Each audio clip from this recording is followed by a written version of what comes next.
প্ৰকাশ পালে বিজেপিৰ 195 জনীয়া প্ৰাৰ্থীৰ তালিকা কিন্তু এই তালিকাত স্থান নাপালে কেন্দ্ৰীয় মন্ত্ৰী ৰামেশ্বৰ তেলী আৰু সাংসদ পল্লৱ লোচন দাসে দুই যুৱ নেতাৰ ৰাজনৈতিক ভৱিষ্যতক লৈ এতিয়া উঠিছে প্ৰশ্ন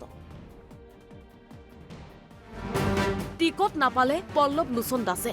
প্ৰাৰ্থিত্ব বঞ্চিত ৰামেশ্বৰ তেলীও শনিবাৰে প্ৰকাশ পোৱা বিজেপিৰ প্ৰাৰ্থীৰ তালিকাত স্থান নোপোৱা নেতাসকলৰ অন্যতম হৈছে তেজপুৰৰ সাংসদ পল্লৱ লোচন দাস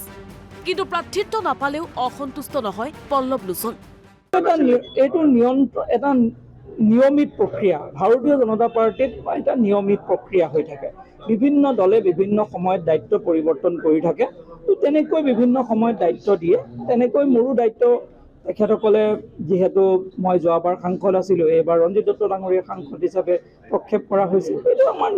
নিয়মিত প্ৰক্ৰিয়া এইটো চলি থাকে তাত কোনো বিশেষ ক'বলগীয়া নহয় এতিয়া কি কৰিব পল্লৱ লোচনে কি হ'ব পল্লৱ লোচনৰ ভৱিষ্যত কৰ্মপন্থা দলে নিৰ্ধাৰণ কৰিব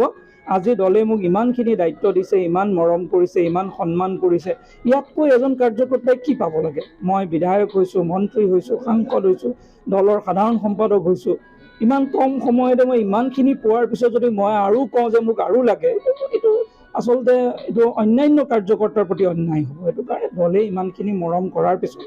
মই নিজে সন্তুষ্ট আৰু ভাৰতীয় জনতা পাৰ্টিৰ প্ৰতি সদায় কৃতজ্ঞতা থাকিব নেতৃত্বৰ প্ৰতি সদায় কৃতজ্ঞতা থাকিব কিয় প্ৰাৰ্থিত্ব নাপালে পল্লৱে আশানুৰূপ প্ৰদৰ্শনত ব্যৰ্থ হ'ল নেকি পল্লৱ কংগ্ৰেছে যেন বহুত কাম কৰিছিলে তেওঁলোকে ক'বলৈ কোন তেওঁলোকৰ গতিয়ে নাই কংগ্ৰেছেনো আমাক কয় নেকি আজিৰ দিনত কংগ্ৰেছ দলে নিজে ৰাখিব পৰা নাই চব ভাৰতীয় জনতা পাৰ্টিত যোগদান কৰিছে এতিয়া ৰাজ্যিক সভাপতিও তেওঁলোকৰ যোগদান কৰিব নেকি পল্লৱ লোচনে নকলেও মন্ত্ৰী পীযুষ হাজৰিকাই ক'লে পল্লৱে টিকট নোপোৱাৰ আঁৰৰ কথা প্ৰাৰ্থিত্ব নিজেই বিচৰা নাছিল পল্লৱ লোচনে দলে কোন জিকিব সিদ্ধান্ত লয় তাৰে ভিতৰত পল্লৱ লোচন দাসে নিজে নেখেলোঁ বুলি ক'লে তেখেতৰ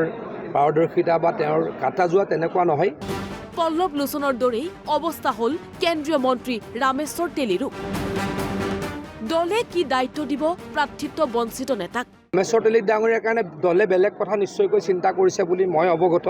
গতিকে সকলোৰে ৰোলটো বেলেগ বেলেগ সময়ত বেলেগ বেলেগ থাকে গতিকে ৰামেশ্বৰ তেলী খুব নিষ্ঠাৱান কৰ্মী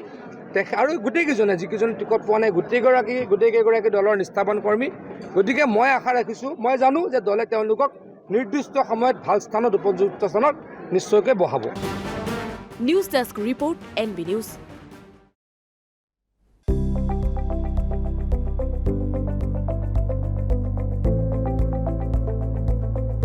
NB নিউজ